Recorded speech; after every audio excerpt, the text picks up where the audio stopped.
Welcome to the deep dive. This is where we sift through, well, frankly, stacks of sources to pull out the insights that really matter for you. So here's a question to kick things off. Have you ever really, stopped to consider if the shapes of our alphabet letters might, hold some deeper meaning? Something connecting them to fundamental things like biology or even how we think? Because today, we're diving into a really fascinating new symbolic theory. It's called the Odam-Tilly theory. That's right. And it has a pretty bold central claim. It really does. It suggests the letter G is way more than just a sound we make. Visually, sympathetically, the theory argues it's shaped like a human head. Representing the head as the ultimate source for generating information, controlling it too. Exactly. We've got an article here that really lays this theory out. And our mission today is to, well, unpack it. Explore those connections, the visual, the biological, the linguistic. Yeah, and see what kind of fresh perspective it might offer on, language and maybe even life itself. It's a compelling idea. Okay, so let's start with that visual argument. Let's unpack that first. The theory says the modern printed G, the one we see all the time, is like a side view of a human head. What exactly are we supposed to be seeing there? Well, if you look at it, the theory points out some pretty clear parallels. That main circular part of the G, Yeah. that's seen as the skull, the protective casing for the brain. Okay, I can sort of see that. And then there's that horizontal stroke, the little bar inside the G. Right. That's interpreted as representing the mouth or maybe the neck area. So the point of connection. Exactly. The point where the brain connects to the body, where information gets expressed, like through speech, for example. So the whole shape kind of encodes this idea. Yes. The idea of the head as the body's command center. It's where thoughts are generated, actions are controlled. Right. And maybe most fundamentally, where our genetic information, our DNA, is stored and protected. Wow, okay. That visual link is, it's quite striking when you frame it like that. It is. But you mentioned it goes beyond just the shape. It links this to a kind of biological truth. That's the next layer, yes. It connects the symbol to something essential in nature. Which is? The idea that information, the theory often calls it gen, is really the ultimate currency for survival, for evolution. Information as currency. Okay. How does that play out? Well, think about us, humans or other animals. Yeah. The brain, right? Safely inside the head. Yeah. That's our primary tool for processing information, solving problems, controlling everything the body does. It's absolutely critical for survival. Makes sense. But it's not just complex animals. The theory highlights plants, too.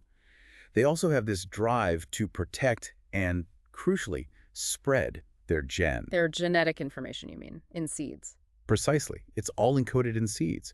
And plants have evolved these, well, ingenious strategies to protect those seeds and get them dispersed. Like the apple tree example in the source. Exactly like the apple tree. Think about the energy it puts in. Growing, flowering, producing this sweet, colorful fruit. Which we like to eat. Right. But the fruit isn't really for us. It's bait. It's designed to attract animals. Aww. The animal eats the fruit, seeds included. And the key is, those seeds are tough. They pass right through the animal's digestive system unharmed. And get deposited Yeah, somewhere else. Likely far away. exactly. It's a brilliant delivery system for scattering the tree's genetic information, its gen, ensuring the next generation can sprout, spreading the information. So the theory is drawing a line from the tiniest seed's survival code. All the way up to the human brain managing complex thoughts. It's all about protecting and managing information, this gen. And the head, visually represented by the G, becomes the symbol for that command center. That's the core idea.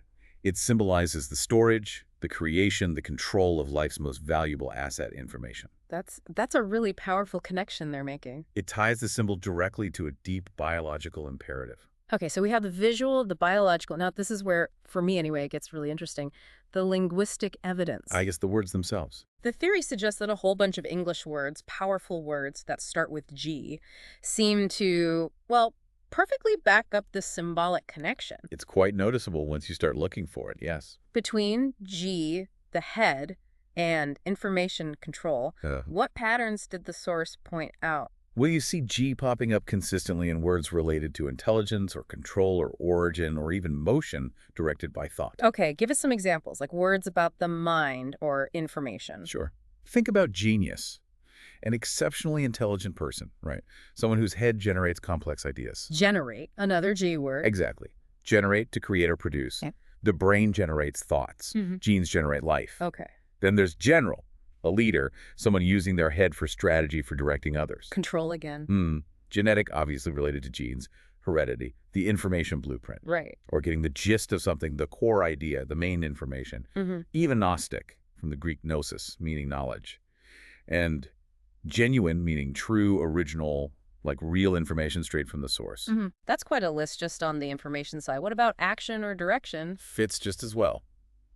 Think of guide using knowledge, your head, to show the way. Okay. Govern to control, to rule. Again, intelligence applied to management. Yep. Go simple, but it's about initiating movement, action, which starts with a decision in the head. Huh. I never thought of God that way. Or gone implying movement away from a starting point. Then guard watching over, controlling safety. Control again. Gear, a mechanism that directs motion.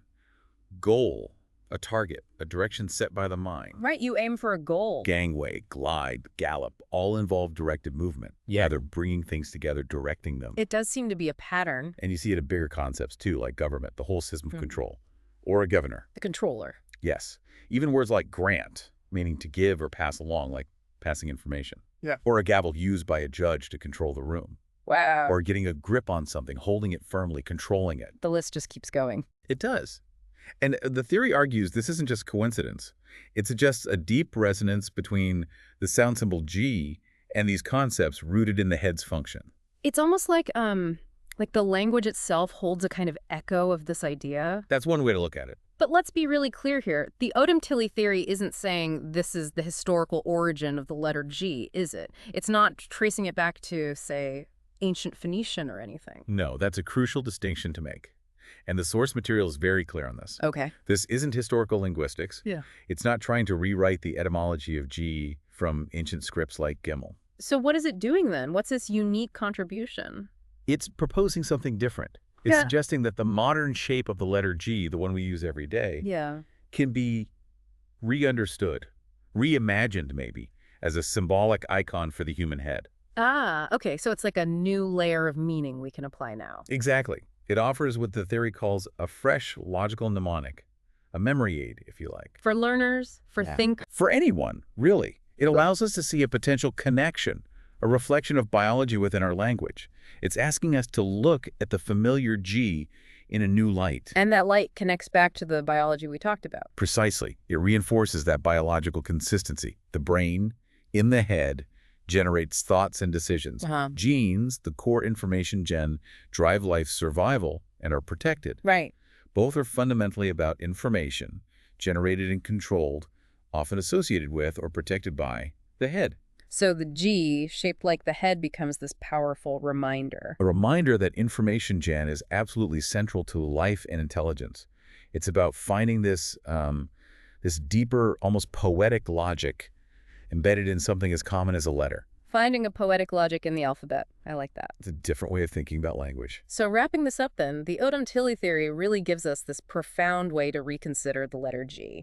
It stops being just, the seventh letter and becomes this potent symbol. A symbol of the head, yeah. The place that generates, stores, controls. That most precious thing in nature, information. Exactly. And that leads back to that unifying idea you mentioned earlier. That all living things are essentially in the business of information, right? From the smallest seed, carefully protecting its genetic code, to our own DNA, to the very thoughts we formulate in our minds.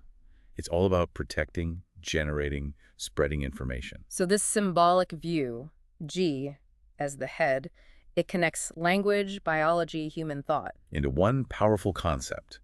G signifies the head, the mind, the gen, the power of information, the power of control. It definitely makes you look at the letter differently. It certainly can. Which leaves us and you with a final thought to chew on. Next time you see the letter G, maybe on a sign, maybe in a book, perhaps you'll see that subtle outline of a head, that symbol of information power. And it makes you wonder, doesn't it? What other everyday symbols, maybe in language, maybe just out there in the world, what other symbols might be holding these profound hidden truths about how things work, just waiting for us to, waiting for you to notice and discover?